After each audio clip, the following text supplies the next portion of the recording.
Hi everyone, welcome back to Digital Partners. In today's video, we are going to show you how to draw and send doodles in Instagram messages. This feature lets you create fun, personalized drawings before sending a message, making your chats more creative and unique.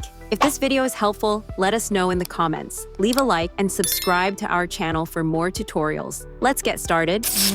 When you're on the main Instagram screen, tap the airplane icon at the top to open your messages. Then, choose any chat you want. Inside the conversation, tap the little plus icon at the bottom, and you will see the option to draw. Just tap on it, and you will enter the drawing interface.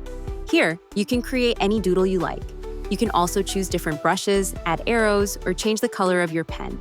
For example, let's pick the red color and write, "Welcome to my channel." Once you finish your drawing, tap the airplane icon again to send it.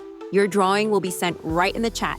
And that's it. Now you know how to draw and send doodles in Instagram messages. We hope this tutorial was helpful. If you have any questions, feel free to drop them in the comments. Don't forget to like, subscribe, and hit the bell so you won't miss our upcoming tutorials. Thanks for watching Digital Partners, and I'll see you in the next video. Bye.